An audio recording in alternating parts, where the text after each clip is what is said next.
for Wakiso Entebbe Division. Pursuant to the Local Government Act, Cap 138, declare Kuganja Irene Mugisha duly nominated as the to Kajansi Town Council in Wakiso District. Congratulations. Mufumbo era nga azize ku kifo kya Meya wa Kajansi Town Council. Zenze kanzeka omukyala asoose okujja ku kifo kino ate agenda okuwangula kabukyanga Kajansi Town Council etandika ebadde efugibwa bameya nga baami Zimuloyo omutendeke era nga zije mu kibiina kya Democratic Front. Omuti ogwo omuntu wawummulira nga akoyo nayo najja n'owummulira awo kuliko ebibala bingi atugamba metoli. Mu butuufu kulwaki nzize Kajansi Town Council erina eddibu erinamu ebintu ebyetaaga okukyusa. Ekisooka tewaliwo good service delivery. Nzize ng'omukulembeze alumirirwa abantu alumirirwa nti Kajansi Town Council egenda ku level endala mu biki omuntu asobola kikkiriza nti Kajansi Town Council terina kitebe wabula epangisa terina kitebe kyayo nga yiyo kyeyazimba. Town Council erimu baminisita erimu baani ne tukyapangisa bupangisa.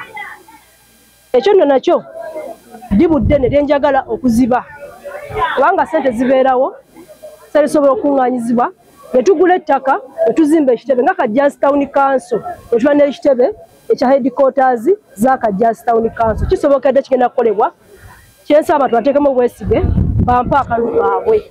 Ekyo abakyala tubeera beesigwa. Omukyala kulwaki abeera mwesigwa obeera otya ebintu bingi abaana banaakula batya banaakula batya ate nedda olina okubeera nga ekintu sente z'ofunye zikolera ddala kyogendo kyazikuweeredde. Nekya ndi mukyala mulokole by the way ndi mukyala mulokole. Ensonga endala bwe tudda ku sayidi y'abakyala balina ebintu bingi byendaba nga nabyo byetaaga okukolebwako omukyala munnaabwe. For example tulina programu nnyingi ez'abakyala. Mutudda mu sayidi y'ebyobulamu mama kiti tezibeerayo mu malwaliro zibeerayo abasawo nabo basaasire bafuba nnyo okola abasawo bafe aba health centers ez'enjawulo naye kwetaagamu abakulembeze abamanyi okulobinga nga Kuganja Irene n'olobingira abakyala n'olondola ekintu ky'olobinga kituuse ekintu kitegebwa mu nkola. There's what we call implementation nti ekintu kiteekesebwa mu nkola ky'obadde oluubirira. Ekyo nakyo y'emu ku nkola yange. Ensonga endala abakyala balina programu nnyingi tebazifunyeemu gavumenti erina programu nnyingi tebazifunyeemu. Programu nnyingi muzimanyi gavumenti ng'esindika obuyambi beekulaakulanye naye tebazifunyeemu. Lwaki? Waliwo enkola etali nnuŋŋamu mu ngeri gy'okolamu ebintu ebyo. Ndira oyo omutendeke amanyi emitende gy'esobola okuyitamu n'entereza ekintu ekyo nga nsaba bateekemu obwesige ekyo nekitereere. Ensonga endala abavubuka etuula Kajansi Town Council twalina abavubuka bazanyira omupiira okudevelopinga talents ezo abakunga n'ekisala kyo bakitunda. Benna mbulyanga nina obulumi ku mutima nga njagala bitereezebwe abavubuka bafiibweko abakyala bafiibweko abaami bafiibweko nabo banyigirizibwa mu ngeri emu oba endala banyigirizibwa. Ndi mukulembeze atasosola oba oli mwami oba oli mukyala oba oli kibiina ki Uganda ffenna yaffe nga Democratic Front tuzze n'omulamu ogamba nti twagala democracy owaddala mu Uganda ate era obwenkanya mu system za Uganda mu government ya Uganda mu local government zonna nange kyeki omulama gwe nzijiddeko. So nga nsaba ebigambo bingi bye nalibadde njogera bingi naye ekintu kiri kimu ndi mukulembeze ate ow'amazima ate alemerako omwesigwa ali ready okuweereza abantu ba Kajansi Town Council. Ensonga esembayo Town Council owa LC free erina kooti yaayo. Ndira oyo omutendeke whereby nga mba nsobola okulungamya mu nkola ezo eza LC courts ezo nga ziyamba abantu ba Kajansi Town Council ne kibasevinga ate eno long procedure ya courts endala bange emisanga gyesobola okwasaganya mu kooti yange LC3 nga maaso kikola ne judgment zigwa bulungi nnyo so nga mu kyo ndimu ebirungo bingi Just Town Council byetaaga n'ebibala bingi ebyo mugenda okulabako nsazeewo okujja ku Democratic Front ekibira ekyalo ekyebufuzi kubanga ndaba kirimu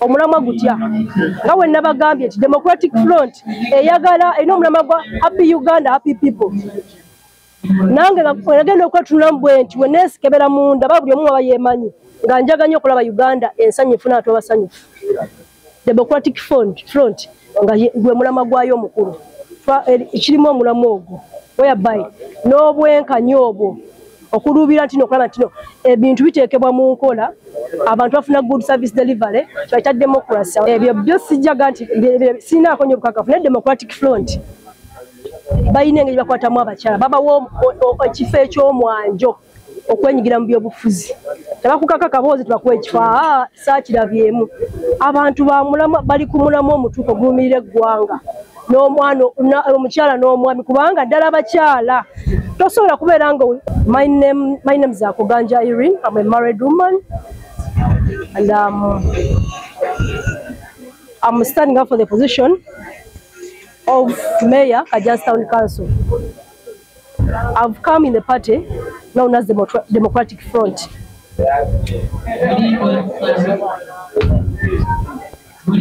My party is Democratic Front, and my president, the party president, is Mr. Mpuuga,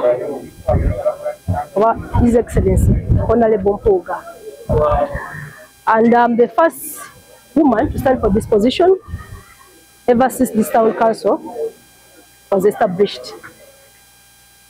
The reason why I've come up in this place as a woman, first and foremost, Democratic Front has given me the opportunity to expose what is in me as a woman, depending on the capability that I have and they have seen in me. The reason why I've come up in this position is that there are so many bridges, there are so many gaps that have to be closed in Kajjansi Town Council. In the service delivery, you know, as a mayor, you are the overseer of so many sectors or so many activities in the county or town council.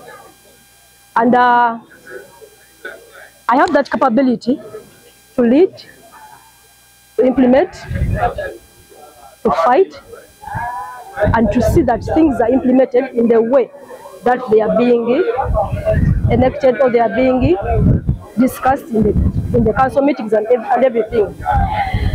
Another thing is that Kajjansi Town Council have so many gaps. We don't have any headquarter.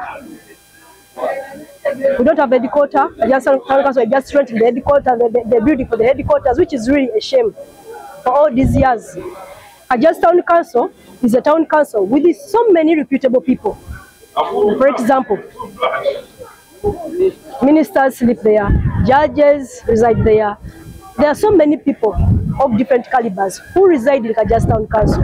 So it is a shame to me as a woman to see that we don't have a home. Let me say it's a home for Kajjansi Town Council, because an headquarters is a home where people come and allocate the activities that they want, allocate the things that they want, everything. So you have to go to Kajjansi Town Council headquarters. But the shame is that Kajjansi Town Council, all these years, we don't have headquarters.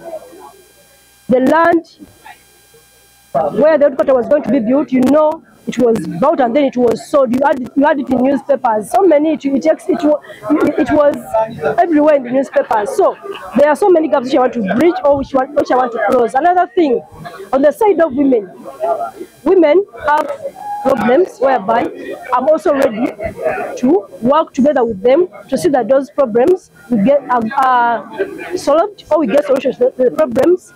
But when we are working together, when I'm working together with women, my fellow women, and even men, have also problems. Remember, I'm a lawyer, whereby I have that capability to fight for both women and men at every level in each and every problem. without discriminating any person. Whether you are a movement person, whether you are a DP, whether you are noob, whether you are what, Democratic Party is a party which does not get about those, which does not mind about all those. But its major principle is to see that there is a happy Uganda, and in that happy Uganda, the people are also happy. Talk about sex situation in politics and That's what? sex situation in politics and Yes, there is that, but I've not seen it in Democratic Front. No one has told me that let me first sleep with you and I will give you this opportunity. No, I have not seen it in Democratic Front. Democratic Front is a party which gives women the first priority to lead. If you have that zeal in you and the capability in you. So that one is not the Democratic Front.